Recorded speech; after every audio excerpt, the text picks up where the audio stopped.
Olá, seja muito bem-vinda, muito bem-vindo. Você está no canal Sundara Vedanta. Eu sou Atsundara Dasa, estou aqui hoje para dar continuidade às nossas histórias sobre o Mahabharata. Há uma playlist aqui neste canal, tem um link aqui em cima, também na descrição deste vídeo para a playlist completa. Então, se você não assistiu aos vídeos anteriores, corre lá, assista a todas essas histórias desde o início. No último vídeo, nós vimos como Bhishma havia conquistado as 3 princesas de Kashi para o seu irmão Vichitravirya. No entanto, vimos também como a princesa Amba, uma das irmãs, foi desonrada e recusada por Vichitravirya, por Shalva, a quem já havia escolhido como esposo, e finalmente por Bhishma. O tempo pode apagar impérios, mas nunca a chama de uma promessa negada. A história de hoje vai nos revelar como a dor de uma mulher moldou a queda do guerreiro invencível. Então fique comigo, o vídeo já vai começar.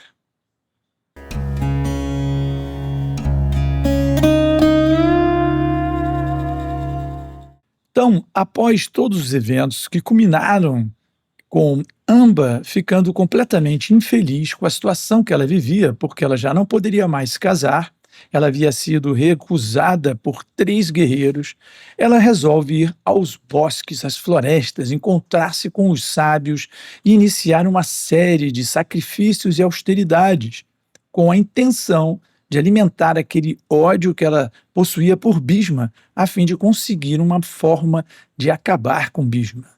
E após muitos e muitos anos de austeridade, aparece para ela o Shamuka, um filho de Shankara, um filho de Shiva, também conhecido como Kartikeya.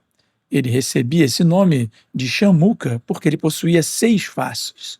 Então, Shamuka ou Kartikeya, entendendo o coração de Amba, lhe deu de presente uma guirlanda que quem usasse aquela guirlanda teria o poder de matar Bhishma Deva.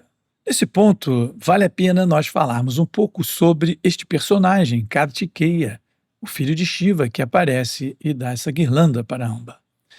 Há muito tempo havia um demônio chamado Tarakasura, e ele causava muitos problemas para os semideuses, porque ele havia feito muitas austeridades e havia conseguido uma bênção de Brahma. E o que ele pediu? Ele pediu para Brahma que só fosse morto por um filho de Shiva. O que acontecia é que naquela época foi logo após Sr. Shiva ter perdido Sati. Vocês devem lembrar que Sati era filha de Daksha, que uma vez fez um grande sacrifício e não convidou nem Shiva nem sua filha Sati, porque Daksha simplesmente não suportava o Sr. Shiva. Ficando muito infeliz com aquela situação, porque o seu próprio pai não havia a convidado para o sacrifício, nem a ela, nem ao esposo Shiva, Sati incinera seu corpo e desaparece ali da frente daquela cena. Então, o Sr. Shiva ficou em profunda meditação, porque ele ficou muito abalado pela perda de Sati. Ele entrou numa meditação e ninguém podia perturbá-lo. Dessa forma, Tarakasura pensou, bom, Sr. Shiva não vai sair da meditação, ele perdeu Sati, então ele não vai ter nenhum filho. Por isso ele pediu a Brahma a bênção de ser morto apenas por um filho de Shiva. E dessa forma ele dominou os planetas celestiais, ele começou a causar muitas perturbações no universo, expulsou os devas dos planetas celestiais, que armaram um plano. Qual foi o plano dos devas? Bom, eles usaram Kamadeva, que era a encarnação do Cupido, havia nascido da mente de Brahma, para poder instigar a procriação dentro do universo. Eles instigaram Kamadeva a ir lá interromper a meditação de Shiva, de forma que ele pudesse casar-se novamente e ter um filho. Acontece que quando Shiva fora perturbado daquela forma por Kamadeva, ele, ao abrir os olhos e ver Kamadeva, a ira de Shiva incinerou o corpo de Kamadeva completamente. uma forma de Kamadeva se sacrificar pelo bem dos semideuses e dos planetas celestiais. É claro que Kamadeva continua neste universo, ele apenas perdeu seu corpo grosseiro e passou a ter um corpo sutil. Ele ainda influencia as pessoas com as suas flechas de cana-de-açúcar e desenvolve esse desejo sexual dentro do universo. Porém, uma vez que Shiva havia despertado, ele também, junto com a incineração de Kamadeva, ele criou 6 chamas poderosas através da sua visão, 6 filhos, que na forma de um fogo muito poderoso.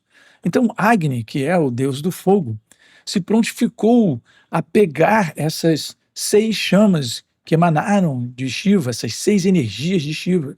Porém, o calor dessas energias era insuportável até mesmo para Agni. Então Agni pediu ajuda a Vayu, o semideus do vento, que tentando controlar com a refrescância do seu poder as chamas que vieram de Shiva, conseguiu fazer com que esses 6 filhos, ou essas 6 energias de Shiva, fossem até o Ganges. Só que o fogo era tão intenso que começou a derreter as águas do Ganges.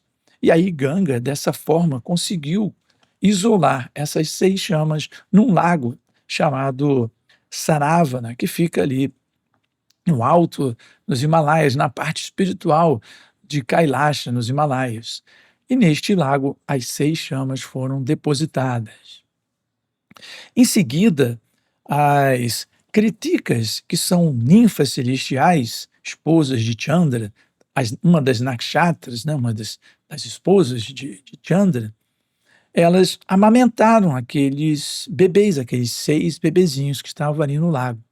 E porque esses bebês foram alimentados por Kriticas, eles foram conhecidos como Kartikeyas.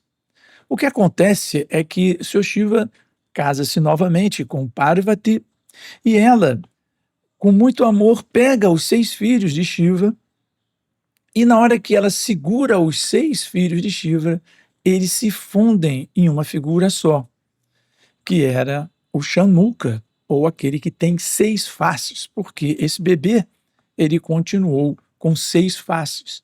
E dessa forma ele se tornou um guerreiro muito importante. Ele é o general das tropas dos semideuses, dos devas. E ele podia olhar nas 6 direções, que é o norte, sul, leste, oeste, o zênite e o nadir. Então ele dominava todas as 6 direções. Ele acabou derrotando e matando Tarakasura, tirando ele dos planetas celestiais, e dessa forma os devas puderam retomar a sua função de controladores do universo. Então esse Kartikeya, ou Shamuka, o que tem 6 faces, foi até Amba e lhe deu aquela guirlanda de lótus que nunca murchava e que quem a usasse, o guerreiro que a usasse, teria o poder de vencer o invencível Bhishmadeva. Bom, em seguida, Amba sai com aquela guirlanda mística e tenta convencer os maiores reis de Bharatavarsha a usarem a guirlanda e desafiarem Bhishma. Só que nenhum deles se atrevia. Bhishma era um guerreiro terrível, muito feroz no campo de batalha, e todos eles tinham muito medo de enfrentar Bhishma, mesmo possuindo um artefato divino dado por um semideus que garantisse a vitória deles. Então Amba começou a ficar ainda mais frustrada, porque ela não conseguia convencer nenhum guerreiro, mesmo usando a guirlanda mística, a desafiar Bhishma. E dessa forma ela vai até Panchala.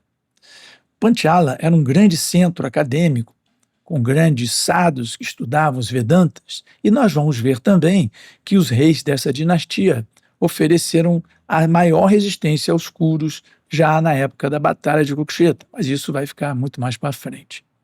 Então Amba tenta convencer Drupada, o rei dos Panchalas, a usar a guirlanda e desafiar Bhishma.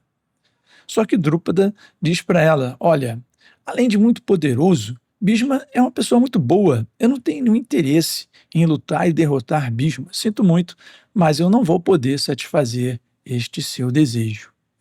Então Amba fica indignada, ela fica com muita ira, muita raiva, desesperada. Ela pega a guirlanda e joga essa guirlanda em uma das colunas do palácio do rei Drúpada e volta ao bosque para retomar a sua rotina de austeridades. No coração de Amba havia apenas um sentimento: ódio a Bhishma. Seu desejo era ver-lhe morto. Então ela começa de novo a praticar austeridades e muitas austeridades. O tempo vai passando, ela ainda no bosque, praticando austeridades, até que o próprio Senhor Shiva, pai de Shamuka, de Kartikeya, aparece, pronto a dar algumas bênçãos a Amba. Entendendo o coração de Amba, ele lhe diz: na sua próxima vida, você poderá matar Bhishma. Ao contrário do que era esperado, Amba fica muito decepcionada. Ela diz: mas na minha próxima vida eu não me recordarei de nada desta vida. Eu quero matar ele já, e não numa próxima vida. O Sr. Shiva, sorrindo, lhe diz: não se preocupe, eu vou lhe dar uma bênção que, a partir da sua próxima vida, você vai se lembrar desta vida aqui que você está vivendo agora. Você vai nascer como a filha do rei Drúpada e logo depois você vai se transformar em homem e vai realizar o seu desejo de vingança. Você vai matar o seu inimigo Bhishma. Na verdade, o desejo de vingança de Amba era tão intenso que ela resolveu não esperar a morte naturalmente. Ela acende um fogo sacrificial e se atira na pira para terminar com aquela vida já naquele momento. Em seguida, ela nasce como a filha de Drúpada, como havia sido previsto por Shiva, e recebeu o nome de Shikandini. Drúpada ensinou ela a cavalgar e usar o arco, devido às tendências guerreiras da menina. Quando ela tinha por volta de 10 anos, ela brincando no palácio, ela pega a guirlanda que havia sido colocada por Amba, que era ela mesma, na vida anterior. Como era uma guirlanda mística, as flores de lótus da guirlanda não murchavam. E ela coloca aquela guirlanda no pescoço, instintivamente. Na hora que ela coloca aquela guirlanda, ela lembra-se de quem ela fora na vida anterior, que ela havia sido Amba. Ela lembra de todo aquele desejo de vingança por Bhishma. Quando Drúpada vê a sua filha, Shikandini, colocando aquela guirlanda, ele vai para ela muito preocupado. Mas ela diz: meu pai, não se preocupe, eu vou executar a minha missão e você pode ficar livre de qualquer preocupação. Isso aqui faz parte de um destino muito maior. Na sequência, Shikandini consegue ser educada por Drona nas artes da luta, que pensava que ele era um rapazinho. Depois, fazendo ainda austeridade, mesmo naquela vida com o Shikandini, ela acaba encontrando um Yaksha. E esse Yaksha concede uma bênção a Shikandini, trocando de sexo com ela. Então, ela passa a ser Shikandi, um homem, um guerreiro, e o Yaksha aceitou a forma feminina. Os Yakshas são servos de Kuvera. É claro que quando Kuvera, que é o tesoureiro do semideus, soube que um dos seus Yakshas havia trocado de sexo, ele ficou muito irado. Mas essa é uma outra história, não faz parte da história de hoje. Dessa forma, Amba, depois de muito sacrifício, finalmente havia conseguido um meio de matar Bhishma. Isso mostra o poder do ódio, que literalmente durou mais que uma vida. Bhishma provou ser invencível no campo de batalha, mesmo lutando contra Parashurama, a encarnação de Deus, que havia liquidado 21 gerações de guerreiros. Como será que esse imbróglio vai terminar? No próximo vídeo, veremos Vichitravirya se casando com as outras irmãs de Amba, Ambika e Ambalika, na corte de Hastinapura. O Mahabharata está apenas começando. Continue por aqui e até breve.